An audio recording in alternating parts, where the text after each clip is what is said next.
वो जो उन्हें बात बतानी चाहिए वो नहीं बता के जा रहे हैं। बताओ, 2 बार मुख्यमंत्री जी आए, न जाने कितनी बार डिप्टी सीएम आए, क्या उन्होंने ये बताया कि किसानों को डीएपी कितने में मिल रही है? बताओ हमारे किसान भाइयों, खाद और डीएपी की हालत क्या है? क्या आपको मिल पाई? और अगर आप डीएपी लेने गए होंगे तो बताओ उसमें 5 किलो की चोरी हो रही है कि नहीं हो रही? और संग में आपको एक और बोतल और खरीदनी पड़ रही है। अभी तक कभी किसी ने डीएपी के संग बोतल खरीदी? बताओ डीएपी की क्या स्थिति है? और धान खरीद का कहीं सरकारी केंद्र खुला हो तो बता दे हमें एक जगह पर। और ये मुख्यमंत्री जी क्या ये बता के गए कि जब बिजली का बिल गरीब के पास आता है तो बिजली का बिल का और गरीब को करंट लगता है। बताओ करंट लगता कि नहीं लगता? जब बिल बिजली बनाई नहीं, केवल बिजली महंगी की इन्होंने। और आज तक 5 साल हो गए, लगभग 2.5-3 साल हो गए इस प्लांट को लगते लगते। जीटी रोड पे आपने देखा होगा, दाईं तरफ बराबर पे बहुत बड़ा बिजली का कारखाना लगाना का शुरू किया था हमने, अभी तक पूरा नहीं किया। और अगर पूरा कर लिया होता तो मैं यकीन से कह सकता हूं आपको इतना बिजली का बिल नहीं देना पड़ता। 24 घंटे बिजली आती है आपकी। और ये बिजली का कारखाना क्यों लगाएंगे? अगर उनके मुंह से आज तक बिजली के कारखाने का नाम सुना हो तो बता दो हमें। आज तक बिजली के कारखाने का नाम सुना हो तो बता दो। ये जो अधिकारी लोग कभी कभी लाठी घुमाते हैं सरकार के कहने से, ये बता दें वो कभी नाम सुना हो तो। बिजली तो आप भी इस्तेमाल करते होंगे। बताओ 3x660 super critical thermal plant, कभी बिजली के कारखाने का नाम लिया हो तो बता दो।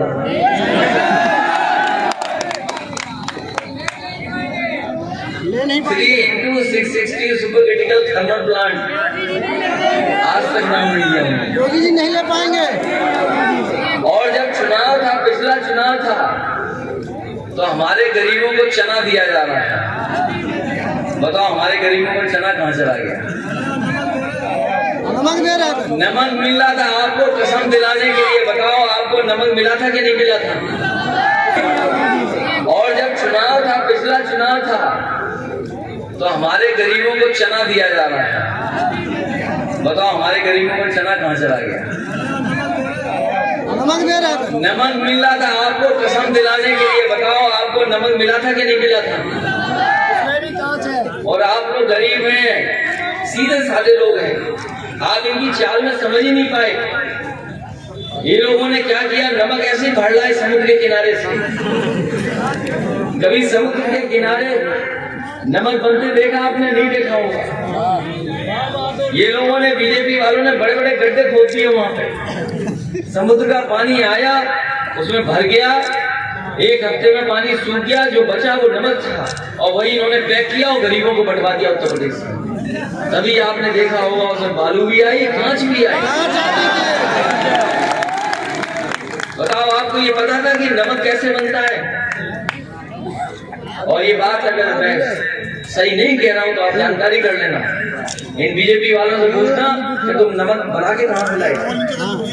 आपको रिफाइंड तेल दे दिया। रिफाइंड तेल वो मिलावट वाला तेल था। विदेश से पाम ऑयल लाए, सरसों का तेल सड़ा हुआ मिला दिया, और सोयाबीन तेल मिला करके तेल रिफाइंड आपको दिया। और अब कहाँ है बताओ? सुनने में आ रहा गेहूं भी काट लिया उन्होंने गरीबों को। बताओ गरीब आप हो, किसान हो, गांव के रहने वाले लोग, बताओ सर्दियों में चावल कौन खाता है? ये आपको बीमार करने के लिए चावल देते, बीमार करने के लिए। और वो लाल लाल सिलेंडर जो गरीबों को दिया, जब शहरों से खाली हो गए सिलेंडर, तो इन बीजेपी वालों ने फंसवा करके हमारे गरीबों को बांट दिए। गरीबों को लगा कि ये बहुत बड़ा फैसला है सरकार का, सरकार घाटे में न चली जाए, इसलिए बताइए सिलेंडर कितने में भरा जाता है आज? हमारी माताओं बहनों ने सिलेंडर किनारे रख दिया, कुछ लोगों ने उसमें सामान रख दिया और कुछ लोग अपना बैठ कर उसमें खाना खाते हैं किसी चाय पीते के। सोचिए आप, और डीजल पेट्रोल कितना महंगा कर दिया, कहाँ पहुंचा दिया डीजल पेट्रोल। ये हमारे नौजवान बताओ, इनकी सरकार में कौन सी नौकरी मिल गई आपको? अगर कोई नौकरी मिली हो तो बता दो। फॉर्म भरे 1,26,000, 12 जिलों की भर्ती हुई, 1,26,000 फॉर्म भरे गए। नौजवान बड़ी संख्या में आया, लेकिन 2,000 नौजवानों को भी इन्होंने नौकरी नहीं दी। और अग्निवीर जैसी टेम्परेरी नौकरी है, ये परमानेंट नौकरी नहीं है, ये टेम्परेरी नौकरी है। 4 साल के बाद आकर के तुम्हें अपना आलू ही खोदना पड़ेगा दूसरा। समाजवादी पार्टी इसके पक्ष में नहीं है। समाजवादी चाहती है कि अगर आप फौज की नौकरी देना चाहते हो तो पहले जैसी फौज की नौकरी दो, एक बार फौज में चले गए तो फिर रिटायर होकर के ही आए अपने 32-30 साल बाद। ये 4 साल बाद आपको घर भेज रहे हैं।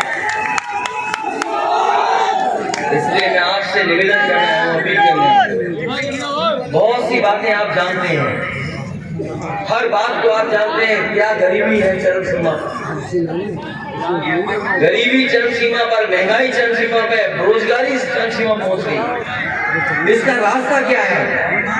इसका रास्ता कोई है तो वो केवल समाजवादी विचारधारा, इसका कोई रास्ता नहीं है कि कोई दूसरी व्यवस्था से हम इन चीजों से लड़ सकते। ये बीजेपी के लोग गरीबों के नहीं हैं, किसानों के नहीं हैं।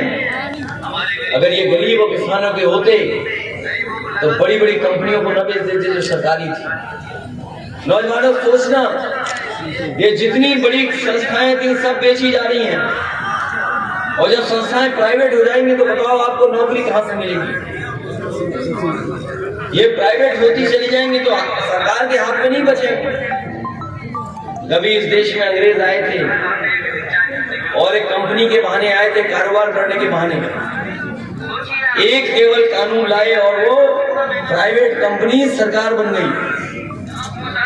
जो लोग कारोबार करने आए थे अंग्रेज, वो सरकार नहीं पहले आई थी, पहले कंपनी आई थी, ईस्ट इंडिया कंपनी, और एक कानून ने उन्हें सरकार बना दिया था जो लंदन में पास हुआ था। ये बीजेपी के लोग धीमे धीमे सब कुछ बेच दे रहे हैं। ये सरकार को कंपनी बनाना चाहते हैं और कंपनी बना करके कुछ लोगों के हाथ में सब कुछ देना चाहते हैं। हो सकता है 2-3 दिन पहले की खबर पड़ी हो न पड़ी हो किसी ने। अभी बंबई में एक बहुत बड़ा सौदा हुआ है, एनडीटीवी वाला सौदा तो सब जान गए, क्योंकि बीजेपी के लोग प्रचार पे ज्यादा यकीन करते हैं, प्रोपेगेंडा पे ज्यादा यकीन करते हैं। लोगों का सपना है मुख्यमंत्री बनना, तभी मैंने कहा कि अगर आप मुख्यमंत्री बनना चाहते हो, वो तो बनाएंगे नहीं, तो 100 विधायक ले आओ, 100 हमारे लिए लो। जब 100 तुम लेके आओगे तो नहीं बन रहा है ना। समाजवादी पार्टी की आप बताओ उनके विधायक कहाँ हैं? समाजवादी पार्टी की कई कार्यकर्ता और बीजेपी वाले कह रहे कि बुरा फंसा दिया इसको। जो प्रत्याशी बीजेपी का है, बीजेपी के नेता खुद कह रहे हैं यार बुरा फंसा दिया। आप पता करो ये बात सच्ची भी नहीं है। आप किसने भी पूछाइए, चलो हमारे लिए तो नया क्षेत्र है, मान लो हम तो नई बात मिलने लोगों से, लेकिन आप पता करो बीजेपी वाले खुद कह रहे कहाँ फंसा दिया चुनाव में। प्रत्याशी ठीक नहीं है,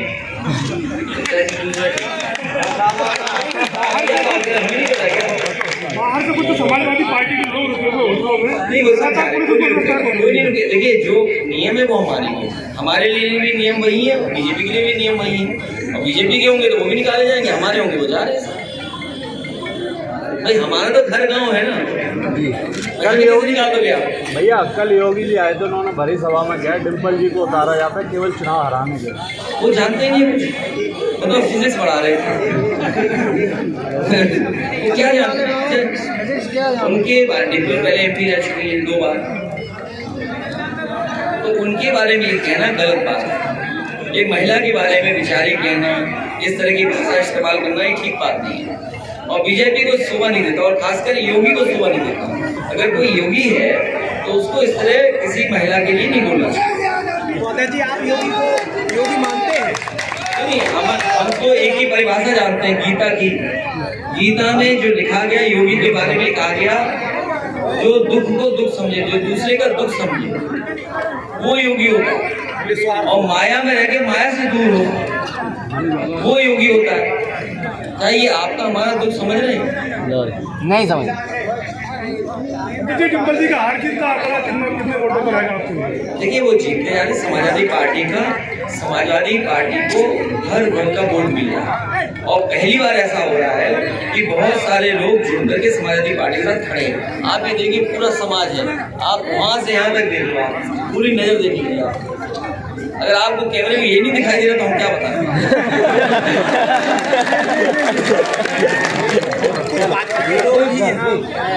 जुड़े हैं। अब इनके हाथ थक गए हैं।